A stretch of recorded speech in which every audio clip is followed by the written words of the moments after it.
Mag-dinner tayo ngayon kasi Friday, isda lang muna ang kaya natin kainin. So, babalik ka rin natin guys. Dito na at ang kabila. So, ayan guys. Dahan-dahan natin babalik ka rin para hindi siya ma-deform. Sekreto ng isda para hindi ma-deform. Dapat mainit masyado ang palayok. Pati yung oil niya. So, babalik ka rin natin ha. Yan na guys. Yan yung babaliktad ko ng isda. Diba ang ganda ng pagkaluto? Sarap-sarap na klaseng isda ito. So, dinner tayo. Okay, binaliktad natin ulit guys para maluto din yung kabila.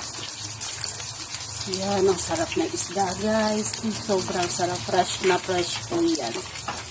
So, kakain na tayo. Wow, napakasarap ng partner ng ulam natin. Ay, timpla tayo na juice, lemon ang flavor niya,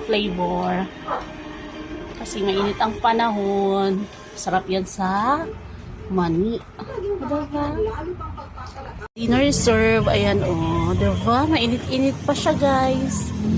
Ang sarap ng isda. Kain tayo guys. Sa sahig tayo nakaupo. Sarap ng isda, fish. With sausawan na suka and tuyo. Seaweed.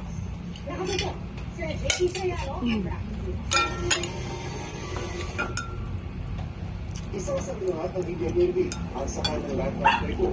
Mga membro sila ng partnership na nakuha sa nasalat ng mga republiko sa Red Sea. Ang barko ay itamang sa Italyuhan. Hindi sa mga rescue. Okay, let's drink.